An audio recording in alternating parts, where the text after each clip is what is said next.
50 लोगों ने घेरे और इन 50 लोगों ने मुझ पर उल जलूल बातें की, मेरे साथ में फलाना हो गया ठिकाना हो गया। ठीक, उसके बाद में वो चीज का चुनाव में इफेक्ट पड़ता कि नहीं पड़ता। मैं जिला चैम्बर ऑफ कॉमर्स का सेक्रेटरी भी हूं और साथ में एक सम्रांत नागरिक हूं, बालाघाट का जिम्मेदार नागरिक हूं। अगर मैं ऐसा स्टेटमेंट जारी करता तो उससे हमारे कांग्रेस कैंडिडेट जो कि बालाघाट विधानसभा से अनुभव मुजारे जी हैं, उनके चुनाव में फर्क निश्चित रूप से पड़ता। मैंने उस चीज को, उस घटना को, जब मुझे 50 लोगों ने वहां पर घेर लिया, उसके बाद मैंने शांति से उस माहौल को निपटाया। आप भी जानते हो पूरे लोग कि जिले में और बालाघाट के अंदर में हमारी टीम कितनी बड़ी है। मैं चाहता तो 10 मिनट के अंदर में वहां मैं भी 100-200 लड़के बुला के वहां रात भर लड़ाई करते और 17 तारीख के लिए हमारे पूरे बूथ खाली हो जाते और सब लड़के सिर्फ लड़ने भिड़ने में लग जाते। मैंने समय की नजाकत को देखते हुए उस समय वहां मैंने सिर्फ इतना बोला कि तुम जितना बदनाम करना चाहते हो कर लो, इस बदनामी से मेरे को कोई फर्क नहीं पड़ता। मैंने हर मंच पर यह बात कही है कि 230 विधानसभा में माननीय कमलनाथ जी चेहरा है। मैंने हर बार यह बात कही है कि 230 विधानसभा में हमारा निशान पंजा है। ना ये चुनाव अनुभव मुजारे जी लड़ रही है, ना ये चुनाव अनुराग चतुर्मोहता लड़ रहा है, ना ये चुनाव सम्राट सरस्वार जी लड़ रहे हैं। ये चुनाव कमलनाथ जी का चुनाव है, एक चुनाव आम आदमी का चुनाव है। जिस तरीके से मुझे फंसाने की और जिस तरीके से मेरी छवि को धूमिल करने की कोशिश की जा रही है, मैं सिर्फ इतना कहना चाहता हूं इस पूरे विषय के अंतर्गत कि पिछले 15 से 20 दिन से ये लगातार मेरे ऊपर दबाव बना रहे हैं, लगातार मेरे को ये बताने की कोशिश कर रहे हैं कि कैसे ना कैसे करके इसको पब्लिक में गलत साबित करने की कोशिश की जाए। तो मैं आप सभी के माध्यम से ये कहना चाहता हूं कि मुझे कांग्रेस और मुझे बीजेपी से सिर्फ इतना मामला है कि मैं कांग्रेस को पसंद करता हूं। व्यक्तिगत रूप से मैं और मेरा परिवार कांग्रेसी था, है, हमेशा है।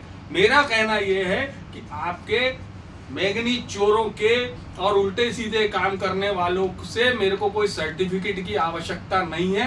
कोरोना काल के दौरान अनुराग चतुर्मोहता ने पूरी पहली लहर और दूसरी लहर के अंदर चाहे ऑक्सीजन कंसंट्रेटर हो, चाहे हजारों टन अनाज हो, अपने दम पर अपने क्षेत्र के लोगों तक भेजने की कोशिश की। अगर वो राजनीति थी तो आप लोग उस समय कहां थे?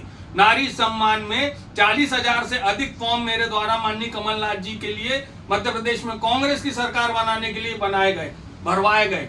आपके द्वारा कितने भरवाए गए? मैंने इस कांग्रेस के लिए 9 दिन सेंट्रल जेल भोपाल में रहा हूं। मैं एनएसयूआई आंदोलन में 9 दिन में जेल काट के आया हूं। आप लोगों को आज तक नहीं पता होगा, लेकिन मैं आपको बता रहा हूं। 300 किलोमीटर की मैंने बालाघाट विधानसभा की पद यात्रा की है। चाहे नगर पालिका चुनाव आता है, जिला पंचायत चुनाव आता है, भारत जोड़ो यात्रा आती, अरे कोई भी कार्यक्रम आता है, अनुराग चतुर्मोहता और उसके लोगों ने हमेशा पूरी ताकत से उस कार्यक्रम को संभाले।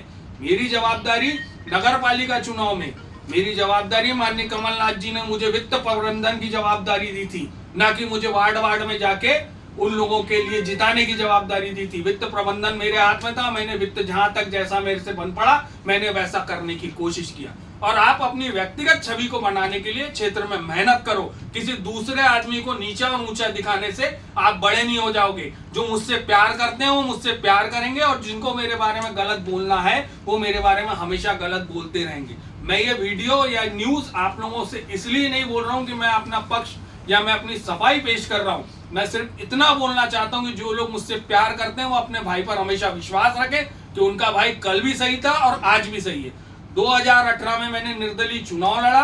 तो उस निर्दलीय चुनाव लड़ने के बाद में अगर मेरे को 2023 में मेरा नाम पहले और दूसरे नंबर पर चल रहा था, आप सभी पत्रकार साथियों को मालूम होगा ये बात। उसके बाद में भी मेरी लगातार अवहेलना की